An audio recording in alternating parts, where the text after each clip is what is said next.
read that too. You'll go away, thanks. If you please rise and join us in the pledge. I pledge allegiance to the flag of the United States of America and to the republic for which it stands, one nation, under God, indivisible, with liberty and justice for all. Before I start, Bob, I almost didn't recognize you. Yeah, we're all The, Really?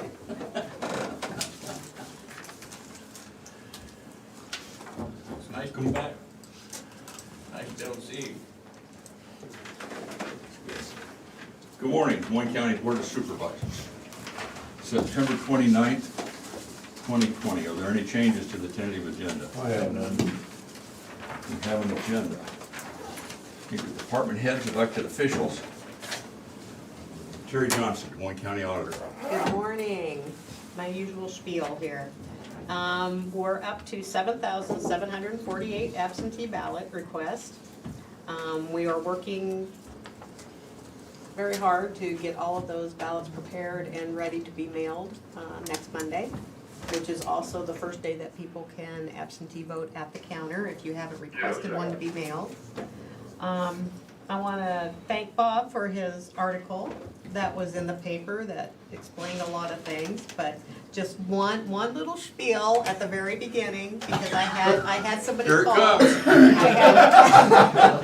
I had one person call and they were concerned about that very first sentence that says, in these days of COVID-19 confusion, going to the neighborhood precinct poll to vote for your chosen candidates will be compromised, and many voters are choosing to vote by absentee ballot.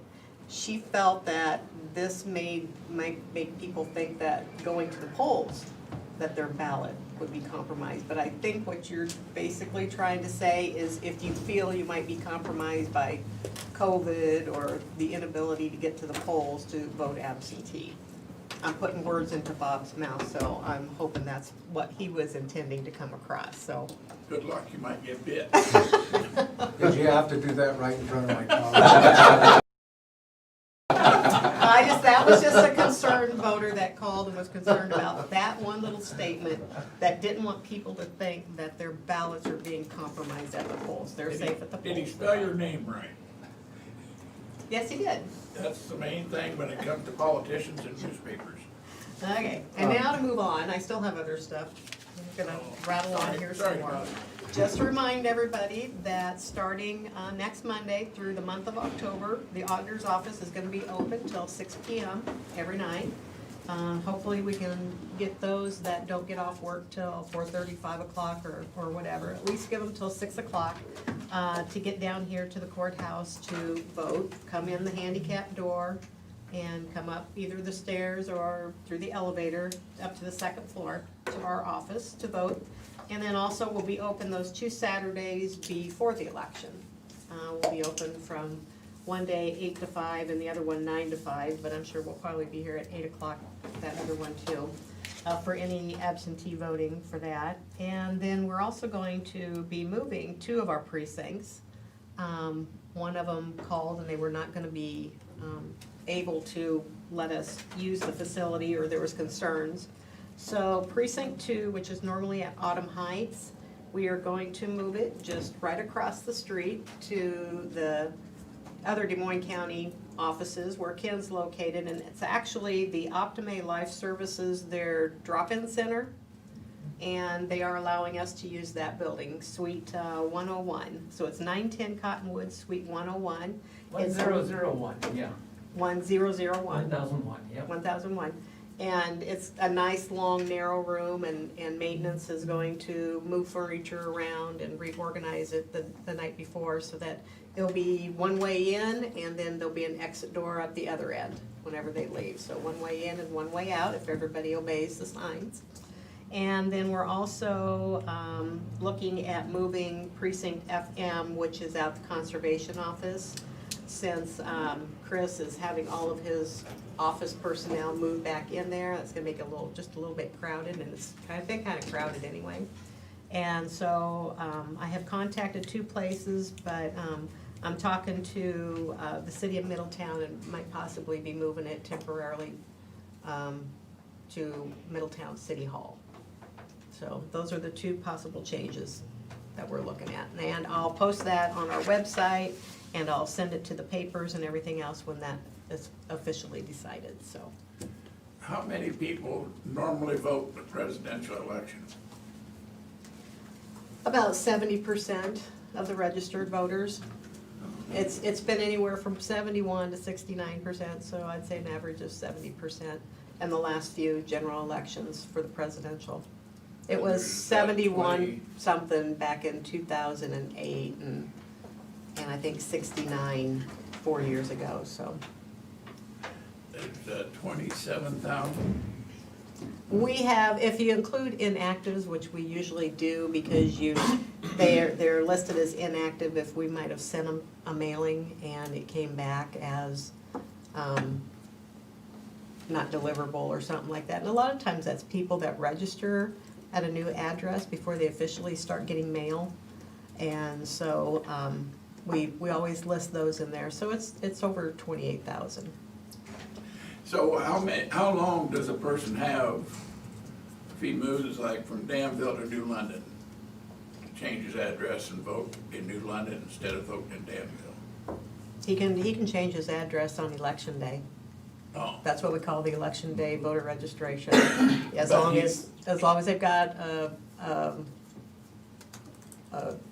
photo ID, and if their photo ID, their driver's license, if they haven't changed that, then they would take like a bill or something like that that shows that they live at that new address to verify. Whenever you move within your precinct, you don't have to verify your address, but when you move outside your precinct into another one, then you definitely have to verify your address. but you should, if they move in 1st of December, they should vote in the other. If they aren't moving until December the 1st, yes, they would vote in their current precinct, because the November. election is in November, All so. right, I got the wrong date. Let's move it back to October 15th. Then they'll be voting, they'll still vote, and they'd vote in the new one. Yes, they would vote in their new precinct. You planning on moving, Bob? Mike? If I can get the roads graded, then stay. So that's all I have. Welcome back, Bob. Thank you, Terry. You're welcome. Colin Gerst, IT. Just keeping busy like always, nothing new to report. Thanks, Colin. Brian Carter, Secondary Roads. Good morning. Stars Cave is kind of entering the last portion. They'll start up tomorrow in the last, I guess, quadrant is what I'd call it. So that's come along good. Still got to be careful out there. There's still a one-lane road during the work hours when they're out there working. So we haven't had any issues that I'm aware of. So people are obviously accustomed to it now. Shop site is ongoing. So they're supposed to have a concrete pour today. We are still trying to finish up our pinching, maybe later this week or early next, but that is still going on. And then we're back out ditching on Irish, so still a lot of stuff going on, and just people have been pretty good about just paying attention to the signs and trying to be safe, and so things are moving. Thank you. Lisa Schaefer, Des Moines County Attorney. Jury trials are starting up. I think we're on our third one since the month began today. Still working through that. Other than that, just staying busy, and we do have a personnel action. We finally hired one attorney. Still looking for another one, but Colin will begin on Monday, and we are very much looking forward to having him. What's his name? Colin. Don't ask me his last name because I can't pronounce it right. So. I'll go through it here. Yeah. Personnel actions, it'll be. And Colin spelled strange. So. Well, Todd was I'll having spell it for you difficulties, guys. You got it. Thank you, Lisa. Angie Vaughn, Safety. Good morning. Really nothing new to report at this time. Thank you. Sergeant Kevin Glendenning, Des Moines County Sheriff's Office. Nothing major to report from the sheriff's office. Jail numbers are holding pretty steady, low 60s, 62 I think. Couple probably to go out in the next week or so. 3 are out of county, so we're doing well with our numbers out there. Good. Thanks, Kevin. Good to hear. Ken Hyman, Community Services. Good morning. Staying very busy with those CARES Act applications. A lot of schools and mental health providers applying for some of those dollars we got from the CARES Act. So other than that, nothing new to report. Okay. Mr. Pogomiller, Local Health. Good morning. Good morning. We continue to keep busy with contact tracing. Our numbers have come down. Our rolling 14-day percentage now is at 6.3, and we've had 800 positive cases in the county with 588 recovered. We are doing that drive-through flu clinic. Want to remind everybody on October 14th from 10 to 3. You can also we are also doing the walk-in flu clinics and immunization clinics at our offices on Tuesdays and Thursdays from 1:30 to 4. So we also give flu shots at that time as well. When's that start? Anytime, clinic. the immunizations, yep, they're open anytime. We have Oh, the now. flu vaccine over there, so any Tuesday, Thursday from 1:30 to 4. Dumb question, and we've talked about this before. Each year they change the flu vaccine to what they are all flu vaccines. I mean, if you go to a Walgreens or a Hy-Vee or where, are all the flu vaccines the same? They are, except the high dose. So what we get is the quadrivalent, which means it's 4 different strains of the flu vaccine that you get the vaccine against. The quadrivalent, which is a high dose, or I'm sorry, the trivalent, which is the high dose, only has 3, but they're at higher dosages, and that's for seniors. Particularly to be able to give them that higher immunity against those 3 viruses. Okay. But otherwise, they're the same. Okay. Thank you, Krista. Chris, I got it. Let's take school kids. Let's say if there's a family that's got 3 kids in school, and one of them comes home because he's been in contact with somebody that had COVID, what should the other 3 do? Should they be quarantined also? So as long as it's just in contact with someone that's positive, then they're not positive. You can only become exposed if you're exposed to someone that's actually positive. And we are anticipating some guidance changes from IDPH as early as this afternoon regarding that as well. That as long as the person that you're in contact with is not positive, you've not been exposed to a positive case. Okay, even though he had been exposed to somebody that was positive? Yes, you can only be exposed if that person has tested positive or is symptomatic. Now, if this is someone that's sent home from school because they have a high fever and all the symptoms of COVID, then generally, until they test, we're gonna assume they probably have COVID. I mean, a lot of those kids then will go to the doctor to verify that they're negative. Yeah. Because it could be something else. There are other things like the flu out there, as well as, strep throat's one that can cause high temps and things such as that, so. Thank you. You're welcome. Thanks, Krista. We got a, First one I have on here is Jackie Meyer, Clerk of Court. Jackie Meyer, Clerk of Court. Good morning, everyone. Just like Lisa Schaefer had mentioned before, we're starting our 3rd jury trial this week, or today, since the resumption of jury trials has started. So we're very, very busy, but I'm really pleased with the turnout of the public and the jurors, and they have really been receptive to how we're bringing folks in groups of smaller numbers at different times. And so everybody is socially distanced and keeping everyone safe, so very, very busy. You must be getting better at the jury trials if you're on number 3. Well, we've got the process down pretty pat, so, it's gone really smoothly. I couldn't have asked for a better turnout and a better feedback from the public and from, the attorneys in the courtroom too. I think they are pleased with how we're doing it now, and so who knows, we may keep that process around even after the restrictions get lifted, but it'll be up to someone higher up than me though, so we'll just have to wait and see. Thank you, Jackie. Anybody else? Fine. Janelle Nally Longquist, Des Moines County Treasurer. Janelle Nally Longquist, Des Moines County Treasurer.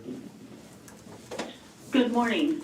We're keeping super busy. Yesterday was really busy in the office, but expect the next 2 days to be just as busy. Just a reminder that the first half property taxes are due tomorrow, Wednesday, September 30th. You can pay those in the office or the drop box up through 4:30 or online through 11:59 tomorrow evening. Thursday, October 1st, interest will start to be added to the first half. So again, first half property payments are due tomorrow, September 30th. But other than that, I have nothing new to report. Thank you, Janelle. Zach James, Land Use. Zach James, Land Use. Good morning. Good morning. I'm happy to announce I paid my property taxes already. The check cleared, Janelle? Yeah. Thank you, Zach. But just got off the phone with a call about a subdivision, which we've had a lot of in the last few weeks. At some point, I'm expecting probably, I don't know the exact amount, because I haven't looked, but I think it's probably somewhere between 5 and 10 subdivisions that we're kind of just waiting on applications for. So we'll probably start seeing quite a few of those, I would think, here in the next month or two. So been pretty busy with that, and then just some other general inquiries. Not a whole lot else to report. I guess we did send out some emails, as I mentioned last week, about the draft ordinance updates, getting it out to different staff and highlighting things for areas that we would like for them to review. So that process continues to move forward. Otherwise, I don't think I have anything else new to report. Thanks, Zach. Welcome. Okay. I didn't miss anybody.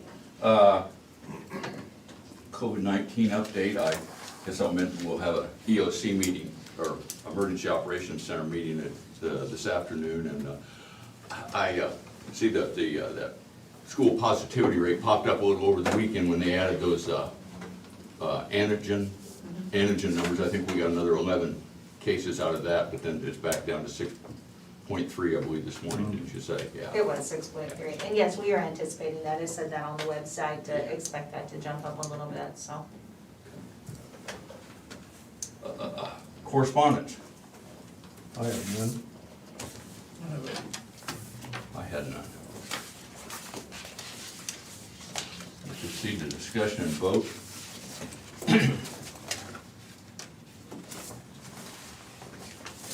We have a domestic violence proclamation. Whereas domestic violence, dating violence, and stalking affects women, children, and men of all racial, cultural, and economic backgrounds, causing long-term physical, psychological, and emotional harm, and whereas 1 in 3 Americans has witnessed an incident of domestic violence, and whereas children who experience domestic violence are at a higher risk for failure in school, mental illness, substance abuse, suicide, and may choose violence as a way to solve problems later in life, and whereas domestic violence in rural communities exists as a hidden, silent, and often unrecognized crime that is often underreported, and whereas through the inspiration, courage, and persistence of victims of domestic violence, their children and advocates, our communities are learning to recognize the impact of violence in the home and within intimate relationships. And whereas the Domestic Violence Intervention Program has worked to end violence in intimate relationships for more than 40 years through the collaborative partnerships of advocates, volunteers in local municipalities, criminal justice, health, and human services, faith communities, business leaders, and private citizens. And whereas our community's achievements should be commended, and we must continue our commitment to respect and support victims of domestic violence and to prevent future violence in our community. Now therefore, be it resolved that we, the Des Moines County Board of Supervisors, do hereby proclaim the month of October 2020 to be Domestic Violence Awareness Month in Des Moines County, Iowa, and urge all people to work together to eliminate domestic violence, dating violence, and stalking from our community. Move to approve. I'd second that. Terry? Bob Beck, Yes. Jim Carrey, Yeah. Tom Broker. Yes. Kevin, wouldn't that be nice if all that domestic violence ended and you wouldn't have to go on them calls? It would be amazing. Them have to be a terrible call to go on. They are. And, yeah. Oh, I'm sorry. I have someone on here. Oh, I'm sorry. Part of the problem. I- That's all right. Go ahead. No problem. I agree. It'd be great if we didn't have to, have domestic violence, like if it didn't exist and I didn't have a job. I always joke, I'd love to be put out of a job. I've got other, Ma'am, could you, other dreams that we've talked about, dog parks and that sort of thing. could you My name identify is- yourself for the record?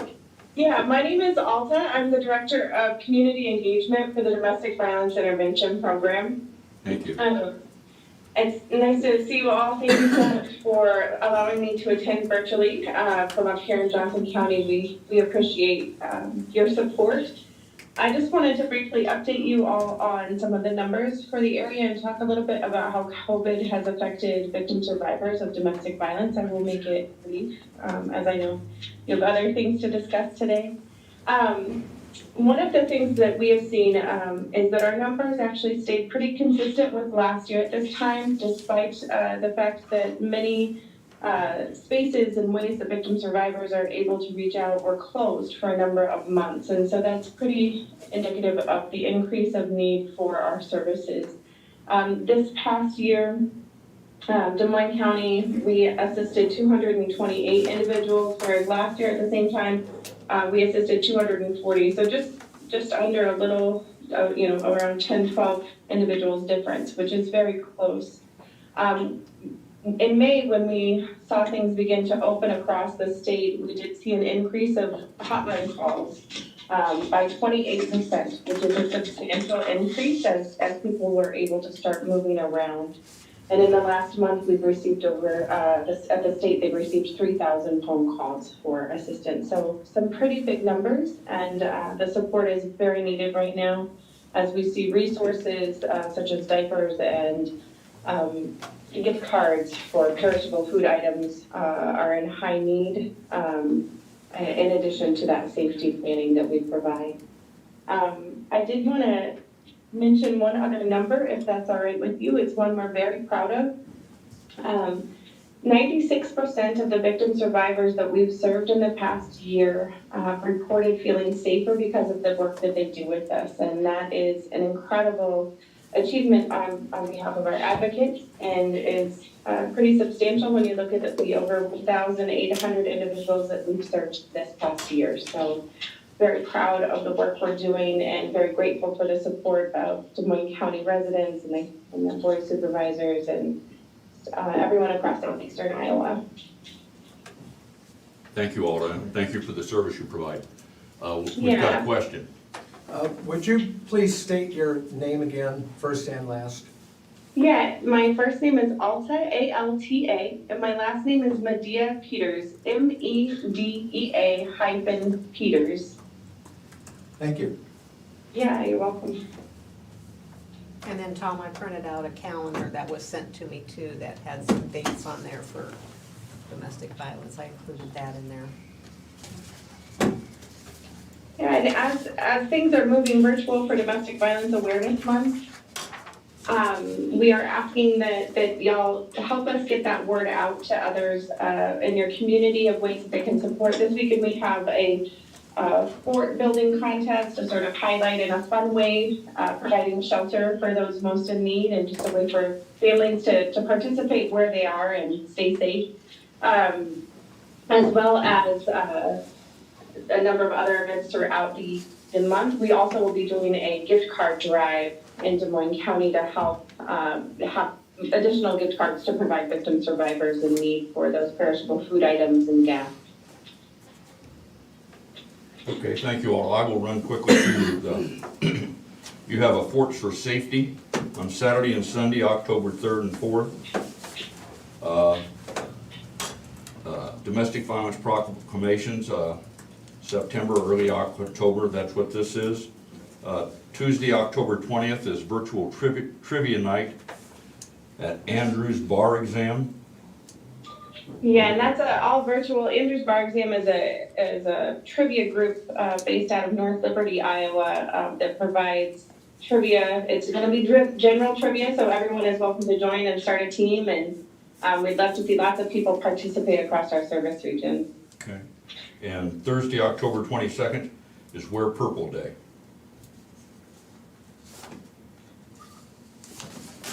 Thank you again, Alta, for being here and for what you do. Yeah, thank you so much for having us and for taking the time out of your day today. We appreciate it. Thanks. Thank you. Can I ask a question? Yeah. Yep. She's talking about the gift card drive, and we know there's a lot of phishing things that you get asking for gift cards. How will we know, Alta, how is your drive gonna work? So how will the public know that it's safe to drop off. drop off gift cards and that they're Yeah. actually being contacted by you and not a scammer? That's a great question. We actually so we have two options that we're working at. I'm sorry, I have to let my dog out of my office. She is prancing around in here. Jody's working from home. So with the gift card drive, we will be announcing it on Facebook. And we have two options. One, that those gift cards get sent directly to our office. So you would purchase them on your own and mail them directly to us. And in all of our advertisements, you'll see our address at our business office. There they get recorded and inventoried, and then our financial controller authorizes them out from there to go directly to victim survivors, like our direct aid packages for housing and that type of thing. The other way is that we actually have a text line, and so that'll be promoted as well in that advertisement and on Facebook, where you actually text us, and then it's a whole process. And it's a company called Give Lively, and they are a national text fundraising company that we use that's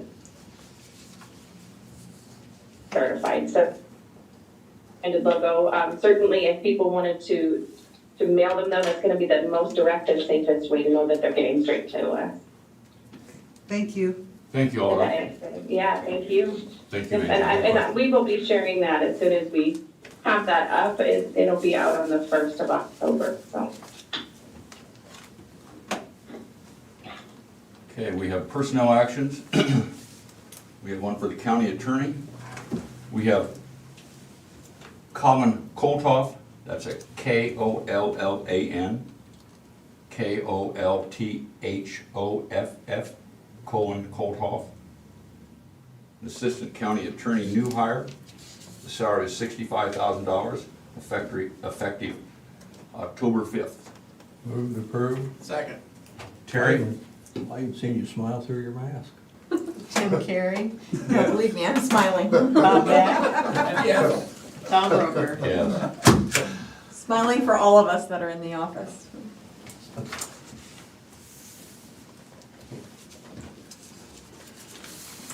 We have two personnel actions from local health. The first is Bridget Davis, nurse, unpaid leave, 1.5 hours. And the second is Stephanie Gall, a disease prevention specialist, a new hire, temporary part-time disease prevention specialist at $23.88 an hour, temporary position ending January 31st, 2021. Move to approve. Second. Terry? Bob Beck, Yes. Jim Carrey, Yes. Tom Broker. Yes.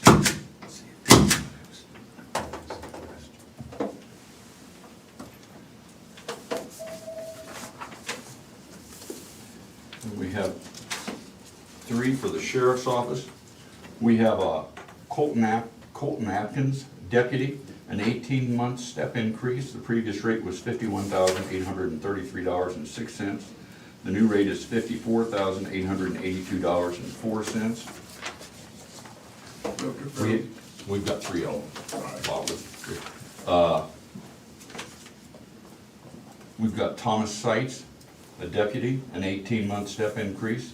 Previous rate was $51,833.06. The new rate is $54,882.04. And we have a new reserve deputy, John Mercer IV, He will be paid the usual sum of $1 per year. No wonder our budget's going off. Yeah. Is that one he used to work at the conservation office? He is. He's a certified peace officer, and we're glad to have him. Yeah, I bet you are. Brings a lot to the office, so. Mighty fine fellow. Yes, he is. You gonna approve all three of them, Bob? Yes, I will. I'll second that then. Terry? Bob Beck, Yes. Jim Carrey, Yes. Tom Broker. Yes.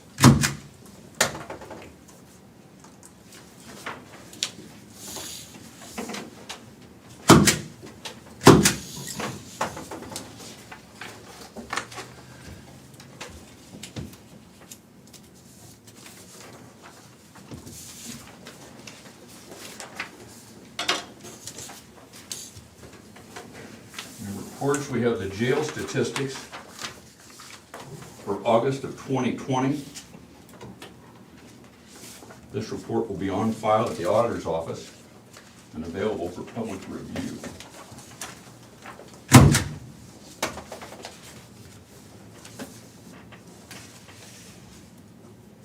We have the minutes for the regular meeting of September 22nd, 2020.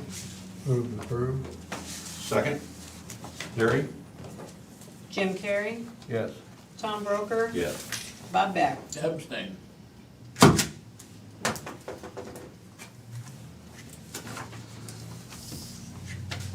Any other business? None? I have the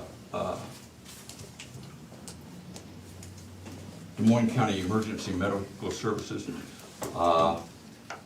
setting up a new emergency medical services advisory council. And I told them I would serve on that. They need a county supervisor to be on that, unless either of you gentlemen have a problem with that. I do not. Nope, I don't have a problem. Okay. Very fine choice. Future agenda items. At some point, we probably need a work session for the ordinance review, because I know it needs to be all approved.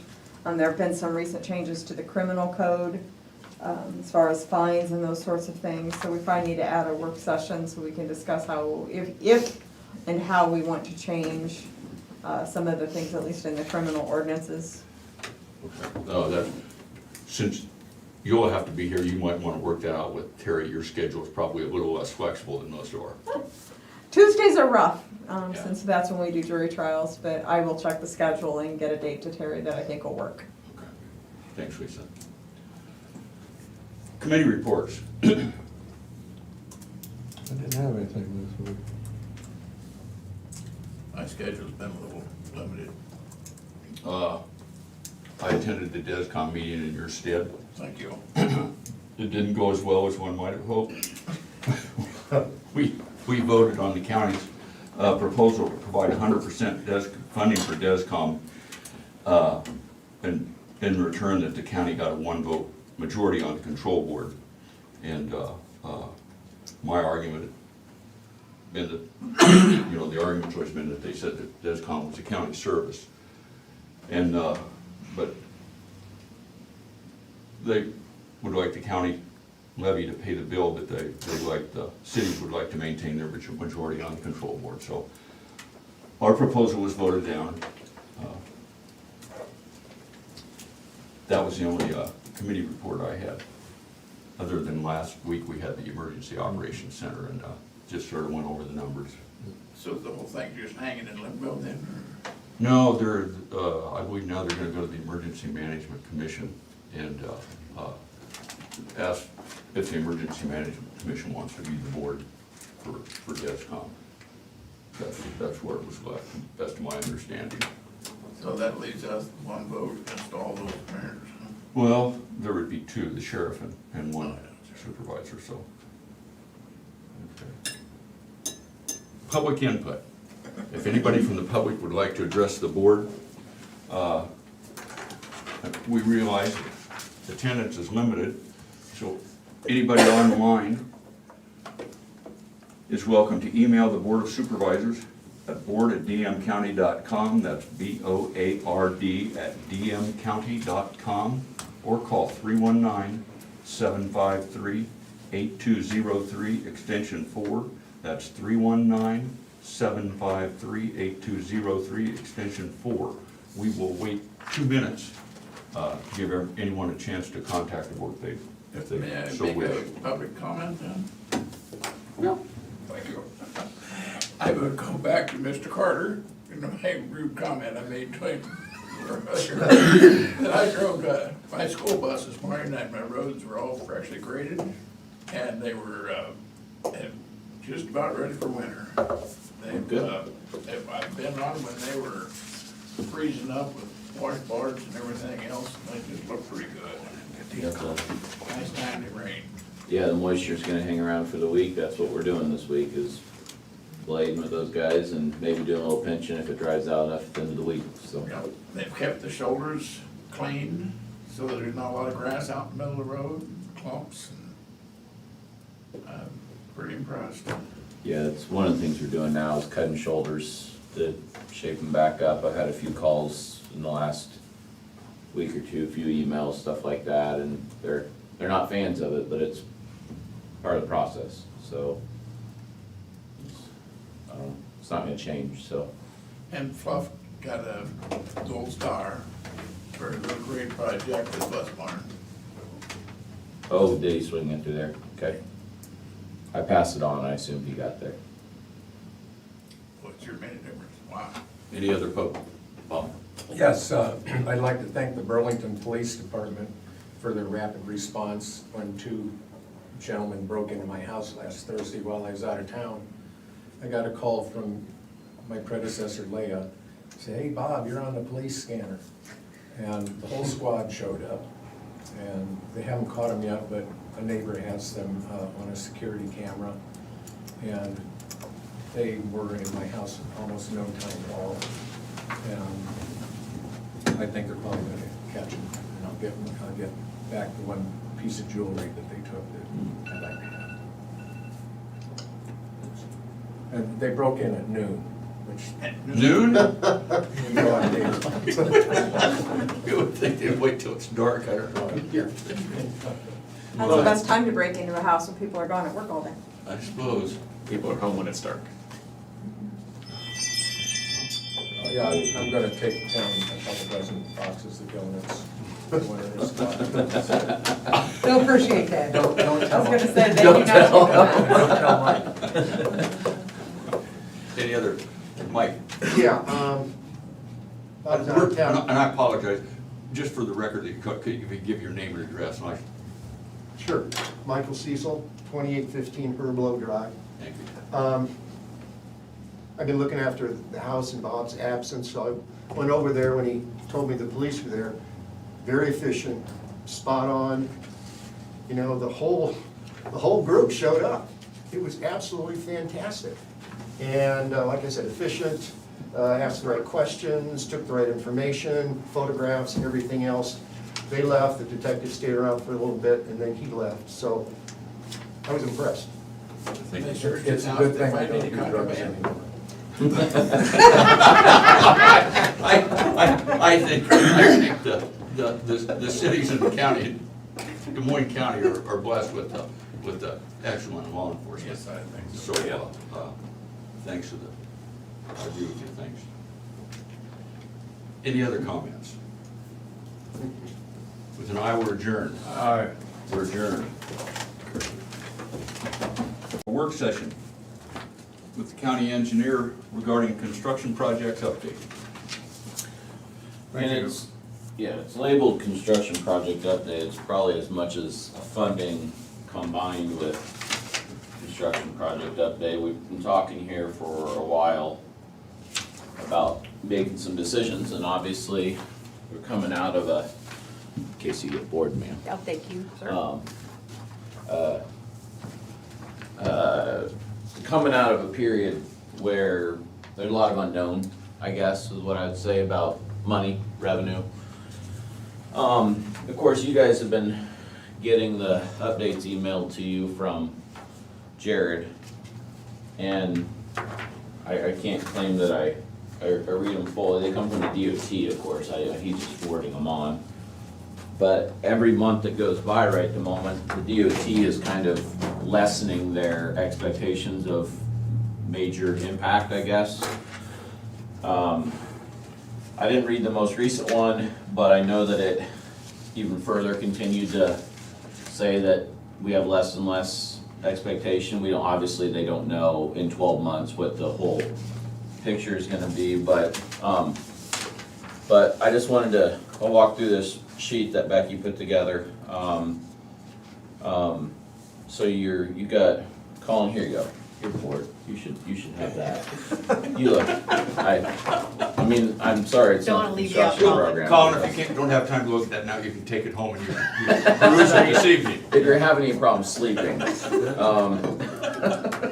just looking out for you. So let's start with our main two. Have the kids check his math. Yes.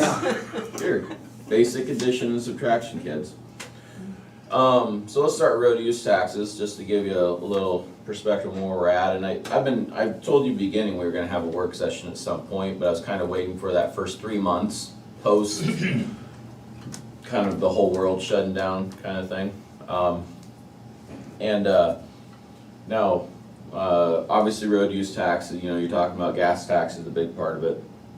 You're also talking about license and title fees, and there's some other smaller stuff in there, but those are the biggies. So you can kind of compare fiscal year 20 to 21 as you go down those columns, or if you just want to look to the right column, you can see the difference. The parentheses are less or negative, so this year last year compared to this year. So you can see that first amount, it shows that we were up 148 and change. Then the next couple months were down. And I want to emphasize that when you're talking about this much money, sometimes you're up or down purely because of the timing of when it closed, whether it be a Friday or a Monday. According to DOT, that can actually make a pretty big difference. Sometimes you end up with a few more days of revenue in 1 month and a few less in another month, especially if you're comparing the month previous, like the year before March to this March or whatever. And so I guess where I'm going at is you can see, we've seen minimal difference in the 3 month big picture, I guess. And overall, we're up a little bit, about 50,000 compared to last year. Now that's not projections, that's just kind of a year to year comparison. And I have to say, I think one of the big things for us in this state is that we never completely airtight locked down everything. I mean, we did close schools and stuff like that, but then things kind of bounced back. And yeah, there's a lot of people working from home, but obviously people are still driving and people are still buying fuel. And we still have interstates running through this state. The trucking industry barely slowed down at all. They'll tell you they might have seen a couple weeks where things went to a lull and then they just went crazy again. And now there's probably more loads than they can get hauled. So diesel is obviously a consistent thing that was good for us as far as the industries go, for people using it. But in the end, you just look at July, August, September, and those are kind of those months that you start to see. Funding's always delayed by 1 to 2 months, even 3 months, depending on when it's, so you go fill up at the pump, those pennies that you're paying for road use tax aren't showing up in our revenue line for at least a couple months. By the time they go to the state, go through a spreadsheet, get divvied out by the equation, and ultimately dropped out the bottom. I mean, it's just, there's a lag time there. So that's why I'm looking at July, August, September, because the big shutdown was that March, April, May, June window. I guess what I'm saying is that right now there's not there's no drop off. We're just looking at 3 months. I wouldn't be surprised, the DOT's still saying that over 12 months they think there will be a decline, because eventually statistically you need everything to average out, whatever it is. And if there are people driving less and they continue to work from home and everything, that stat will even out over time. and you also have to remember that when we budget every year, and I mentioned this during budgeting time, we're using numbers provided. For instance, road use tax is a target provided by the DOT. Well, when they provide that in December, or whenever that time period is, none of this was imagined. So there's a typical percentage growth depending on how your economy is doing in those numbers.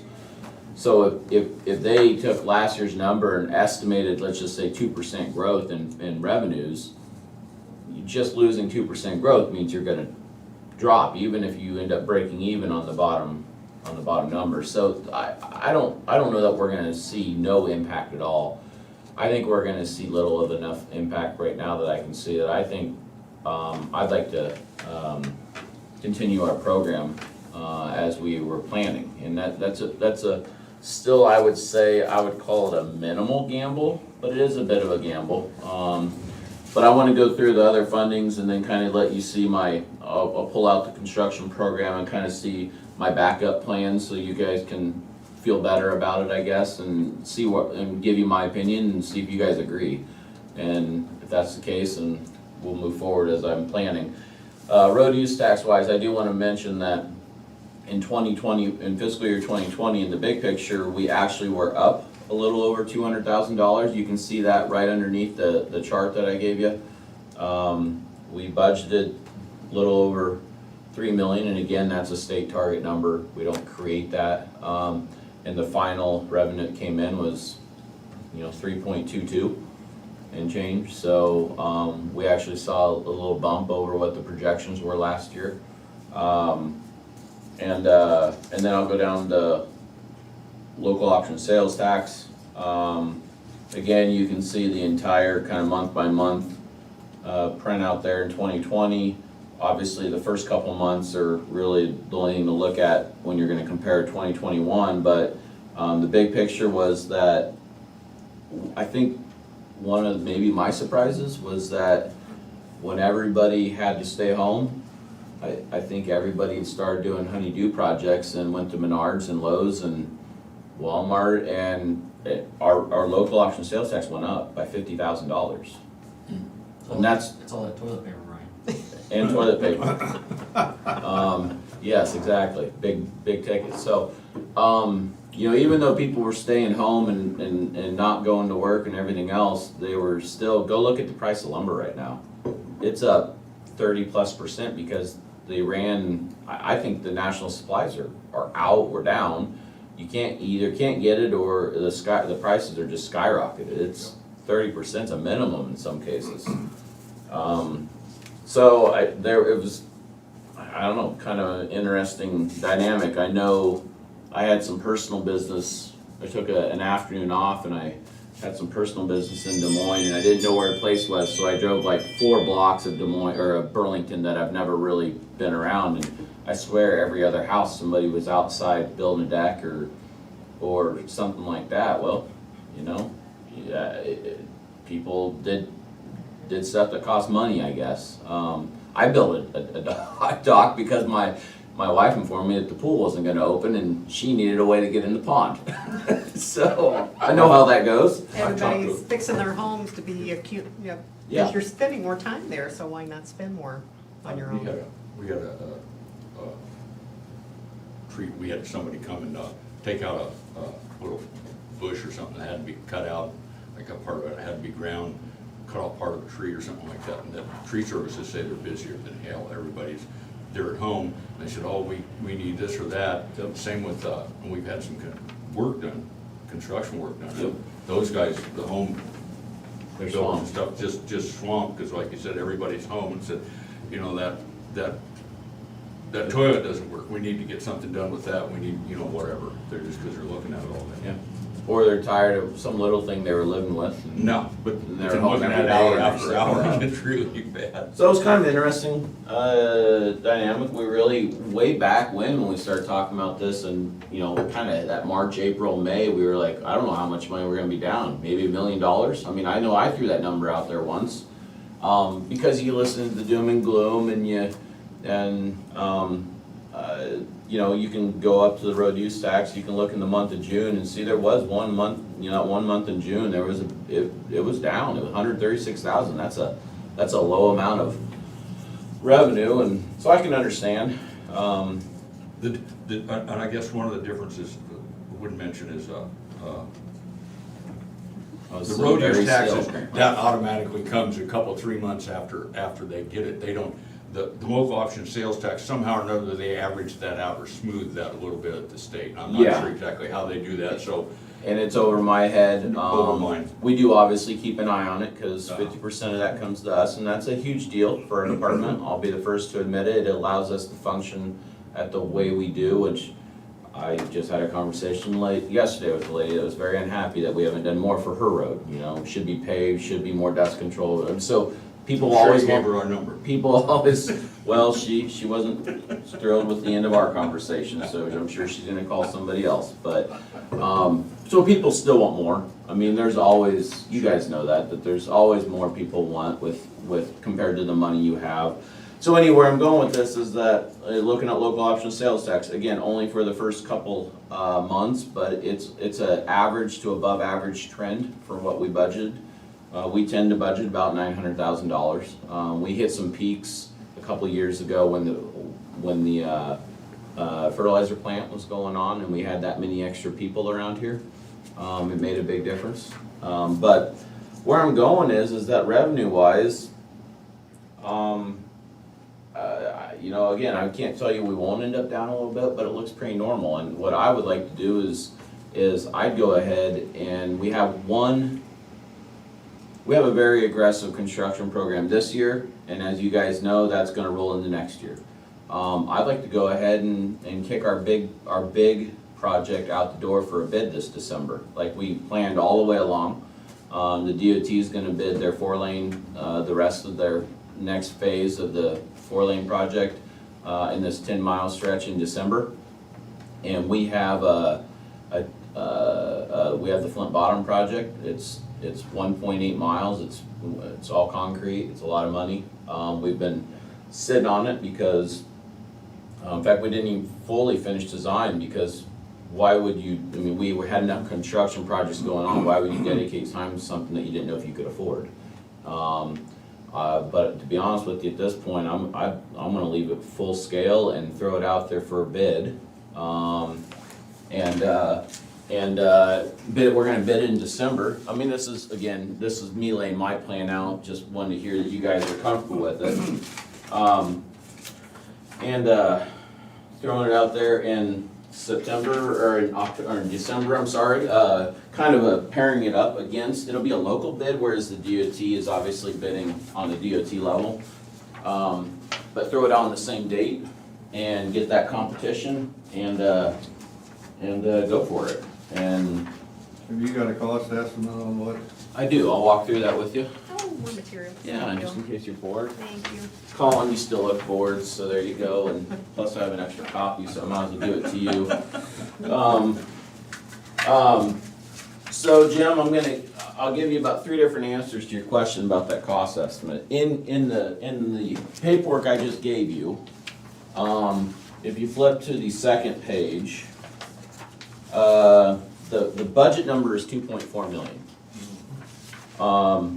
Now I was starting in on this, you know, remember we update our construction program every year, but we don't ever just assume great bids. But what I'll be honest with you about is that if we get similar competition to what we've been experiencing, it will not be $2.4 million. Obviously, until you bid it, you don't have any guarantees. So we went back, I had Devin go back,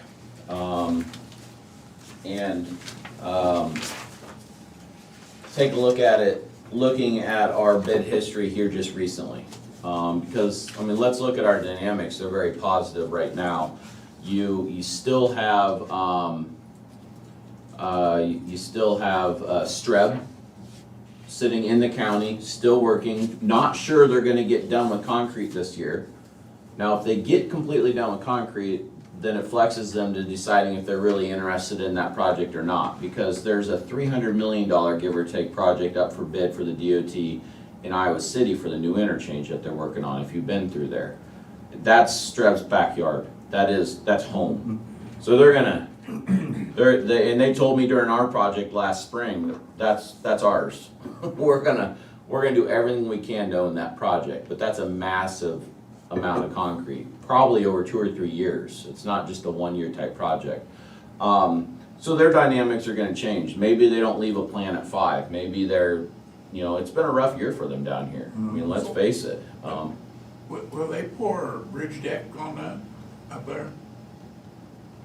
Well, I think they have poured some bridge deck out there. I haven't been through there for a while. They've been running anywhere from 14, 15 or more cranes out there, different crews going around building those bridges. Yeah, I haven't been through there, so I can't give you a visual update of where things are I at. didn't know whether Streb poured. No, Streb will not do bridge decks. Okay, that's I will tell you that Iowa Bridge and Culvert has had a number of projects up there, and I don't know if they've been on that or city projects, but there has been bridge work going on, but Streb is strictly concrete paving for main line and for driveways and parking lots, and they don't do bridge decks.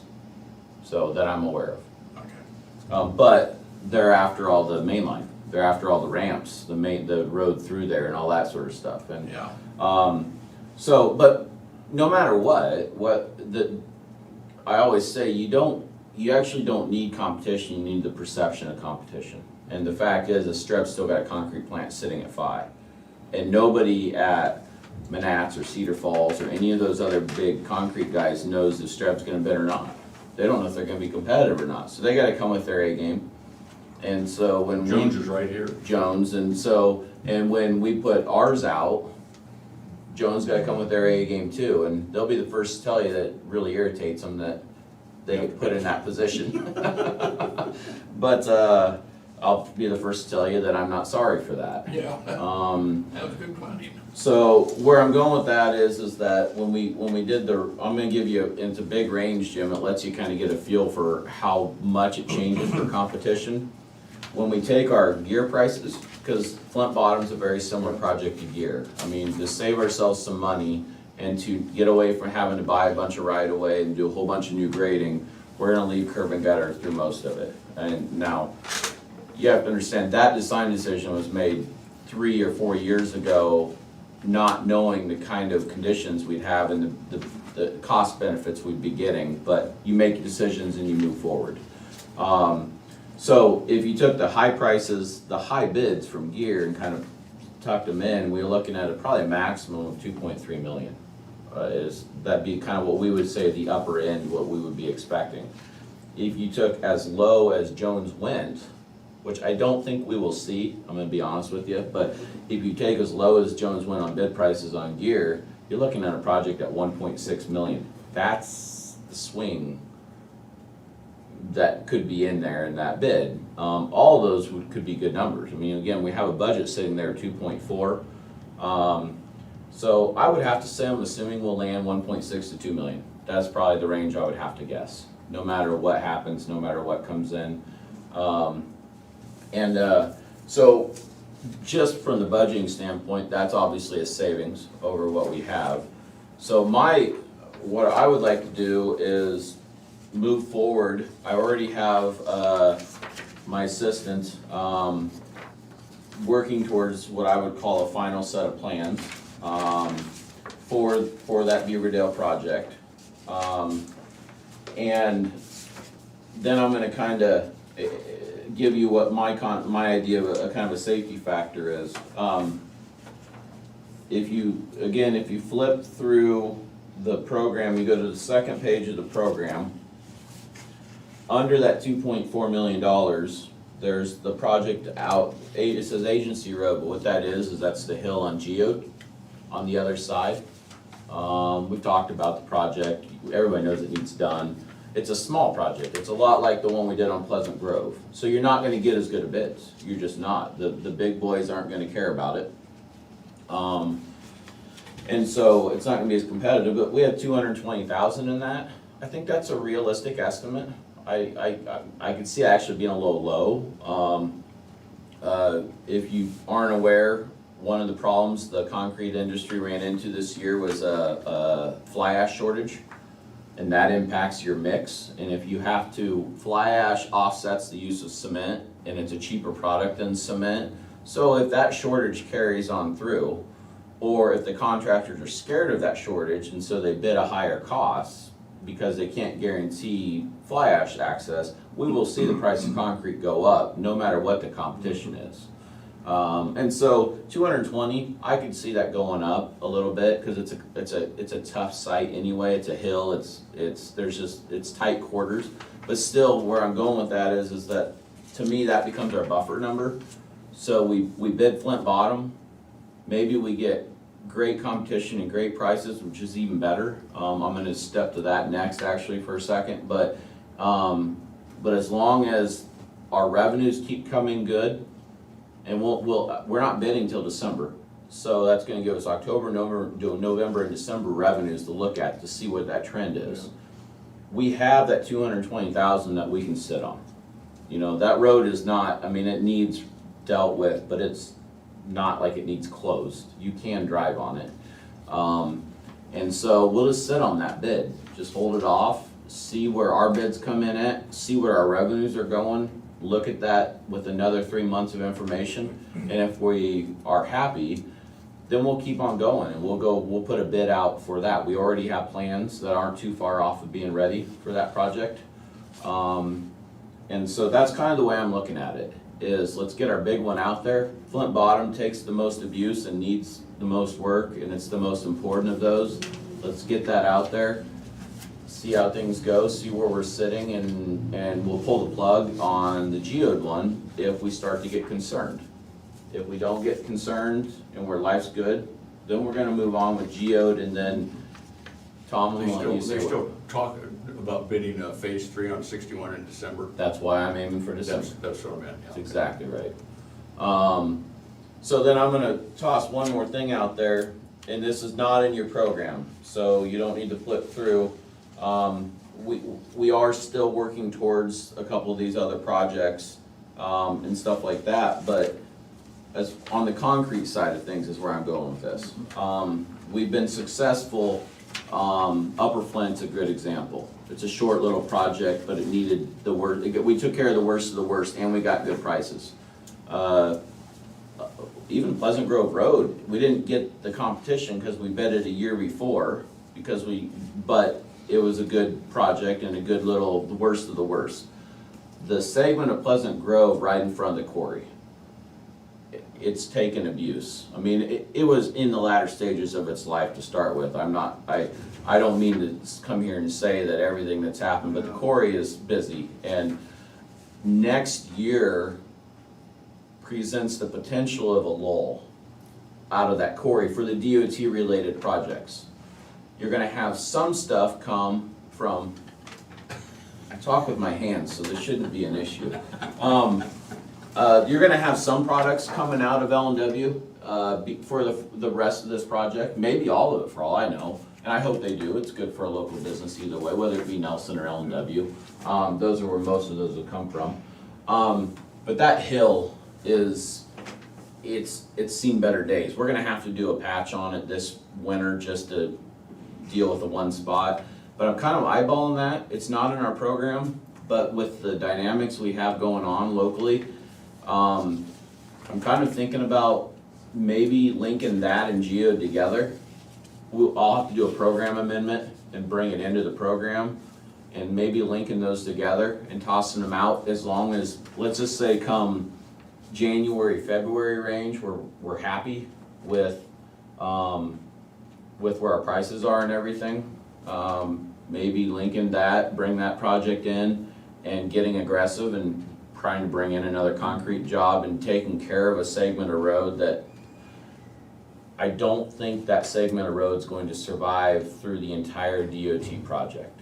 I guess that's one of the things I'm looking at. I think the rest of Pleasant Grove Road with some patching and everything, I think it'll be fine, I really do. It's not perfect, but I think it'll be fine. But I'm not sure that hill and that quarry, in front of that quarry, it's not very good drainage.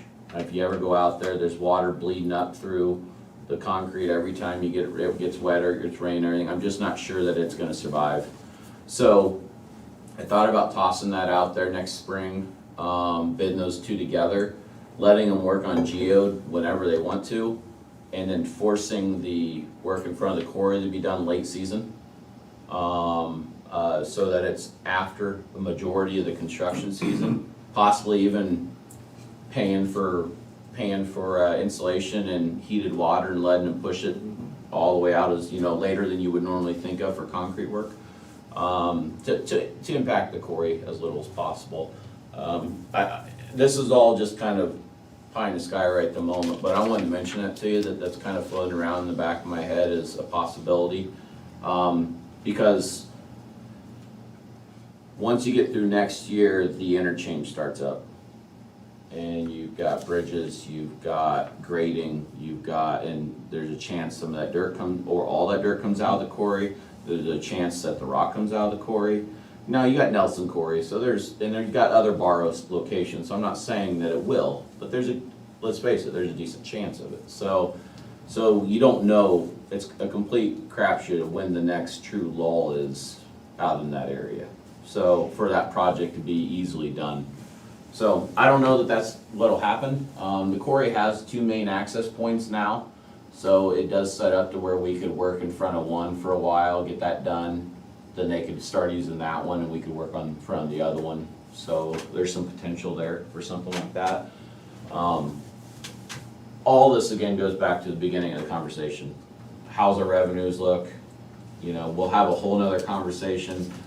It'll probably be in the middle of budget season, which isn't ideal, but that's the timing of it. We'll have that conversation and say, hey, here's how things look, here's what I think, and are you guys good with this?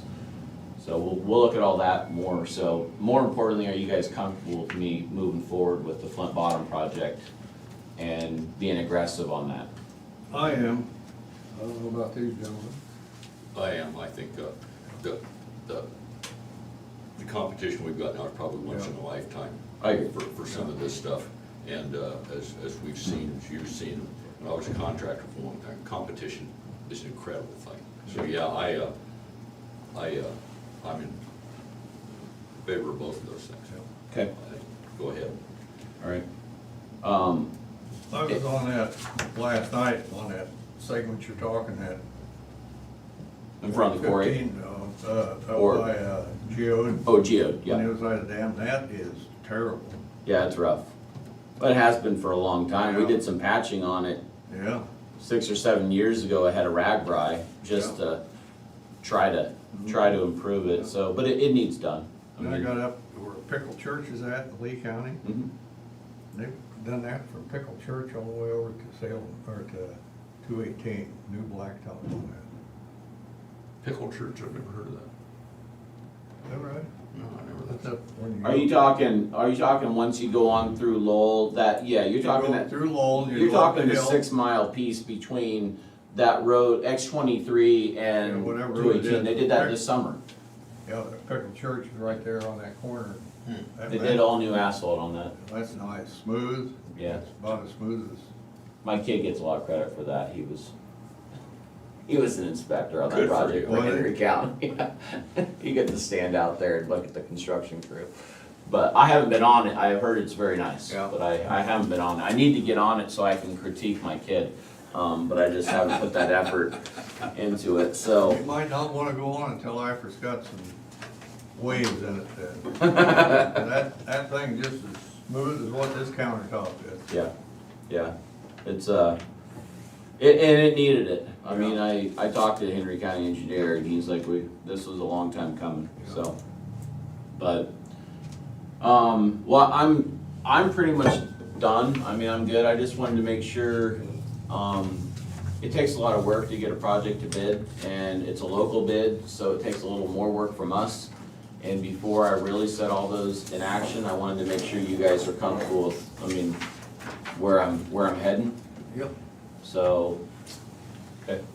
Well, then that's what we're gonna do. We're gonna proceed with the bid on Flint Bottom, multi-million-dollar possible project, and that'll, that's actually one of the reasons. So I did also, I'll give you another update. I spoke to the contractor that's gonna do the Flint Creek Bridge. Mm-hmm. I think Tom might ask me this, but I don't remember. It could have been one of you guys or somebody else for that I asked matter. you last week if they was gonna start. Okay, it was you then. They, as of now, they still do plan on closing that the soonest possible date, which is that first week in First November. week in November, yeah. So, yeah, which is, I think is great. I mean, I want them to work hard and long early. That's what I want. That's the way we set it up. That means we'll get our first bill in November. I talked to them about stockpiling materials previously, and they didn't foresee much of that. And I talked to Cheryl and let her know that. So I think it's realistically, your first bill will be in November, but we're gonna have a pre-construction meeting, and I will verify that. It's 2 or 3 weeks before we have that meeting, but. I'm just talking about setting up a line of credit. Absolutely, I understand. Cheryl talked to me about that at length. Oh, it's been a little while, but a couple months back or something like that. And I did reach out to them, and they said at that point, they really couldn't see much. Through the contract process, I guess people don't see it behind the scenes, but there's such a thing as called stockpile materials. And there are certain materials on a construction project that if you go buy ahead of time and provide the invoices and the certifications and all the documentation, that you have a legal right to request prepayment of a portion of. And they didn't foresee that happening on this. So that would lend to, in all likelihood, the first payments would be sometime in November. So if I hear something different, I'll let Cheryl know, because I knew, like I said, we were talking about that for that reason. But, so that's where we're heading. So you're probably going to hear me say pretty much every Tuesday from here on out, bring that up. For anybody that might be listening or anything else, there's a lot of people aware of it. What I found is people know the project's coming, they've just quit paying attention to what year it was gonna happen. Yeah. I mean, in all seriousness, that's the question. What year is it? This year or next year? Regulations just kept pushing us back for the last couple of years. And so that's coming. And again, I like their approach. I hope that keeps up. And Brian, when you get ready when that gets closer to being closed, let us know, because we can put a news flash on the county website that, road closure or something like that. Great. And then we can add it to the news flash so that. And I will send Post Brian's cell phone number right Yeah. That would be great. I'll make sure I'll put secondary roads I numbers on. appreciate any help I can get. And the board's cell phones, right? The first time that I've changed my work cell phone number since I've been here. I'll change my cell phone number. What's yours, Colin? And so that's coming along. So things are looking good for that. I would mention we actually talked about this in the office. That project, we actually did something we've only done one other time, the Augusta Bridge. We actually have contractor staking in that bridge, so our surveyor won't actually do a majority of the staking on that bridge. The reason we did that is because of the Flint Bottom job. So the Flint Bottom job, we're not gonna let them close both ends of the road at the same time, because that clearly would landlock, make a cluster for everybody living there. Now, we may let them work on both ends at the same time, but they will have to have one direction or the other open for two-way access for people to get through, at least the local residents. Everybody else can go a different way. That doesn't bother me. But so what I'm going with is the Flint Bottom project at 1.8 miles has a chance to string out basically the entire year. It really does. I mean, it has potential to be a 4-month-long project just with all that process. I didn't want our surveyor having to try to be staking for the Flint Creek Bridge when he was also trying to put in. There's never a good way to show boards how much work it is for a paving job for a surveyor, but it's a ton. I mean, it's a ton of work, especially if it's not GPS, and most aren't. Like Jones is not a GPS contractor. Streb was the first GPS we've ever had for paving. And even then, he had to set 200 control points for them. So point being is that I didn't want there to be problems with one or the other, because they both need things just like that. So they have a consultant that'll do their surveying, and we'll just oversee it and maybe double check a little bit of stuff. And also on a bridge of that size, it brings some liability protection in. If there's a problem, there's some, we can go back on some issues there, so I don't expect that, but, so anyway, that's the other thing we kind of set things up knowing that there was a chance Flint Bottom would be overlapping that Flint Creek work. And that just stretches us too thin for that area of our office, so. All right, well, that's the big thing I wanted to hit you up on. We're still working on some what I'd call the smaller stuff, that bridge up in the bottoms, the little beam and slab on the dead end road. I'm still kind of working towards that, so there's some other stuff that are still kind of moving on that I anticipate still moving forward with. Things might be a little behind where they were supposed to be, but we're still moving. How about the bridge on Links? It's not moving at all. If the board wants that to move, let me know, but that's a chunk of change. Turn around there and back out. Hey, we replaced the culvert at Lynx and Beaverdale. Yeah, that's nice. Yeah, that works out the way you got it fixed, that's nice. And we took care of that slide. We put some concrete down that slide, but Oh, yeah, I saw that, yeah. so bus drivers are a pain in the ass, Joe. But Well, some bus drivers are just the ass. but as far as that bridge goes, Bob, unless the board gets a whim and wants to go spend a couple hundred if a bridge goes in there, $500,000 or $600,000 possibly, that bridge is gonna stay the way it's at for right now. So. Too much other stuff going on. Like I say, Bob can pull up there and back out. You made a nice turnaround for him. Well, we aim to At my please. time, about a bunch, if I could just turn on Links, go down through there, pick up the poor kids. Why don't you just back out? You got new eyes, just back out onto Beaverdale. They're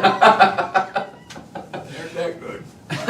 Anyway, thanks for your time, but I just wanted you guys comfortable with that before I went ahead. Some big numbers, I'm comfortable with them, but I want to make sure you guys were too.